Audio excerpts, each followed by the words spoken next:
Hello दोस्तों, आप सबका बहुत बहुत स्वागत है आपके अपने YouTube चैनल गणेशाय वर्ल्ड में। दोस्तों, आज की वीडियो में हम क्लास 11th केमिस्ट्री में यूनिट 4 में पढ़ेंगे अणु या आणविक कक्षक सिद्धांत, जिसको हम इंग्लिश में बोलते हैं मॉलिक्यूलर ऑर्बिटल थ्योरी। तो मॉलिक्यूलर का M, ऑर्बिटल का O और थ्योरी का T, मतलब इसको हम MOT सिद्धांत बोलते हैं।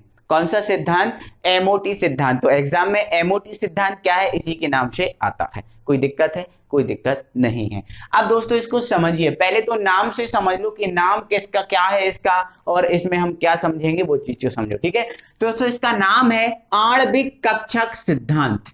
आणविक का मतलब क्या है? अणु। आणविक का मतलब क्या है? अणु।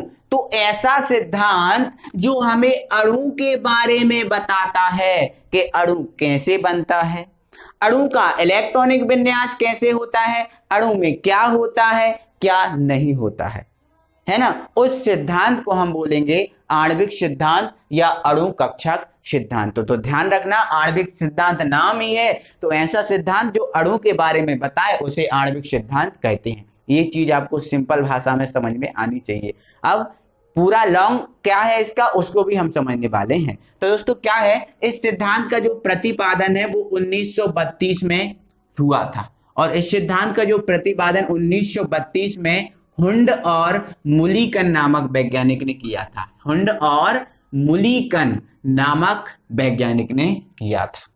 एक चीज आपको क्लियर हो गई कि इस सिद्धांत का प्रतिपादन 1932 में हुंड और मुलीकन नामक वैज्ञानिक ने किया था। कितना क्लियर है? अब इस सिद्धांत में क्या होता है, कैसे क्या क्या चलता है, उस चीज को हम समझने वाले हैं।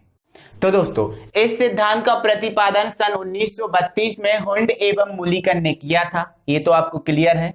अब इस सिद्धांत के जो प्रमुख बिंदु हैं वो निम्न हैं, है ना। तो उन निम्न बिंदुओं को हम देखते हैं। तो दोस्तों इस सिद्धांत का जो पहला बिंदु है वो क्या कहता है, उसको सुनो।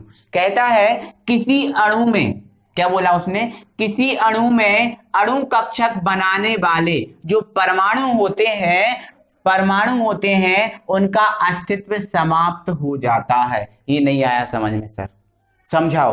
बिल्कुल समझाते हैं यार, क्या टेंशन वाली बात है। ठीक है, देखो H और H मिलकर बनाया H2, H और H ने मिलकर बनाया क्या? H2 बनाया। तो ये क्या है? अणु है, और इस अणु के जो कक्षक होंगे वो क्या होंगे? अणु कक्षक। तो इस पॉइंट का मतलब ये है कि इस अणु के जो अणु कक्षक बनाने वाले ये परमाणु हैं, इनका अस्तित्व समाप्त हो जाता है। मतलब जब इनने मिलकर इसको बना दिया तो फिर इनका कोई काम नहीं है, इनका अस्तित्व हुआ समाप्त, इनसे हमें कोई मतलब नहीं है। तो केवल हमें किससे मतलब है? इससे मतलब है। तो यही बताया है, किसी अणु में अणु कक्षक बनाने वाले परमाणुओं का अस्तित्व समाप्त हो जाता है। ये पॉइंट क्लियर हुआ? ठीक है, पहले तो इन्होंने ये कहा। ठीक है, सेकंड पॉइंट में उन्होंने क्या कहा? सेकंड पॉइंट में उन्होंने कहा कि अणु में उपस्थित समस्त परमाणुओं के, क्या बोला उसने? अणु में उपस्थित समस्त परमाणुओं के नाभिक के चारों ओर का स्थान जहां इलेक्ट्रॉन पाए जाने की संभावना होती है आणविक कक्षक कहलाता है। सर ये भी नहीं आया समझ में, समझाओ पहले। ठीक है, समझाते हैं। तो देखो ये क्या है? अणु है। क्या है ये? अणु। या फिर दूसरा कोई अणु ले लो, जैसे ये देख लो, ये N2 क्या है? अणु है। इस अणु में परमाणु उपस्थित है कितने? N। कितने परमाणु उपस्थित हैं? 2 परमाणु हैं, एक N ये और एक N ये। और जब परमाणु मिलते हैं तो अणु बनता है, ये तो कोई बात ही नहीं है, तो आप जानते ही हो। ठीक है, तो उसने बोला है अणु में उपस्थित समस्त परमाणु, मतलब इस अणु में कितने परमाणु हैं? 2 परमाणु हैं। ठीक है, अब इस परमाणु को हमने ये बना लिया और इस परमाणु को हमने ये बना लिया, तो ये इसका नाभिक होगा और ये इसका नाभिक होगा, है ना। तो यहां से इस नाभिक के चारों ओर का जो क्षेत्रफल होता है, जहां इलेक्ट्रॉन पाए जाने की संभावना अधिक है, और इसके चारों ओर का क्षेत्रफल जहां पर इलेक्ट्रॉन पाए जाने की संभावना अधिक है, तो ये और ये, इसका जो चारों ओर का क्षेत्रफल होगा, ये जो क्षेत्रफल होगा वो कहलाएगा आणविक कक्षक, है ना। तो इसने यही बोला है अणु में उपस्थित समस्त परमाणु, मतलब ये और ये, कि नाभिक के चारों ओर, ये नाभिक के चारों ओर का स्थान जहां इलेक्ट्रॉन पाए जाने की संभावना अधिक होती है आणविक कक्षक कहलाता है। तो ये और ये दोनों परमाणुओं के नाभिक के चारों ओर का जो क्षेत्र है जहां इलेक्ट्रॉन पाए जाने की संभावना अधिक होगी वो ये वाला क्षेत्र है और ये क्षेत्र कहलाएगा आणविक कक्षक। ये चीज याद रखना। और दोस्तों एक बात और बता देता हूं, मैंने आणविक कक्षक को बहुत अच्छे ढंग से पूरा फुल डिस्क्रिप्शन आपको समझा दिया है पिछली वीडियो में। तो यदि उसको नहीं देखा तो आपको वीडियो के डिस्क्रिप्शन में उसका लिंक दिया है, आप वहां जाकर उसको देख सकते हैं। अब दोस्तों हम अगला पॉइंट देखते हैं। तो अगले पॉइंट में दोस्तों ये सिद्धांत कहता है किसी रासायनिक अभिक्रिया में जितने परमाणु कक्षक आपस में भाग लेते हैं, मतलब जितने परमाणु कक्षक आपस में भाग लेते हैं उतने ही नए आणविक कक्षक बनते हैं, है ना। यदि मान के चलो दो परमाणुओं ने भाग लिया तो आणविक कक्षक भी कितने बनेंगे? दो ही बनेंगे। कितने बनेंगे? दो। और मैंने आपको दोस्तों बता दिया था कि जो आणविक कक्षक होते हैं वो दो प्रकार के होते हैं, एक बंधी और एक प्रतिबंधी। तो दोस्तों इस वीडियो को आपको जरूर देखना है, नहीं तो आपका काम नहीं बनने वाला, मैंने आपको साफ बोल दिया।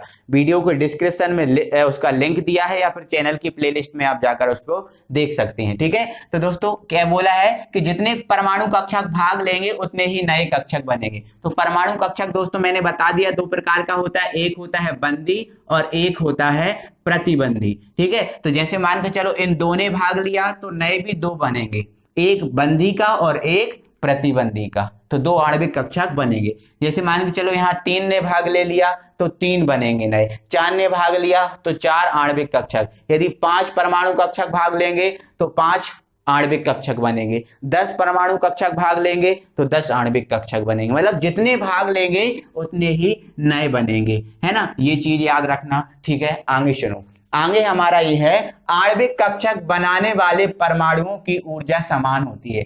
मतलब दोस्तों जैसे मान के चलो ये H और ये H मिलकर क्या आणविक कक्षक H2 का निर्माण कर रहा है।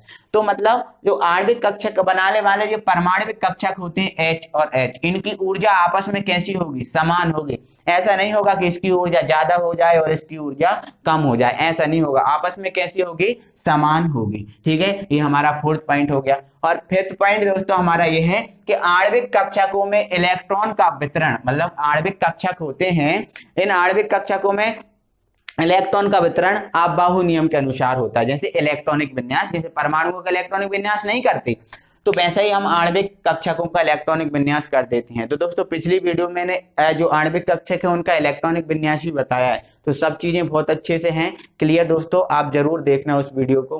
मेरी आपसे ये कहना कि मेरी आपसे रिक्वेस्ट है ना, क्योंकि उस चीज को समझ लोगे तो यहाँ चीजों को समझने में और कल हम जो चीजें करेंगे उनको समझने में आपको बहुत आसानी हो जाएगी, ठीक है।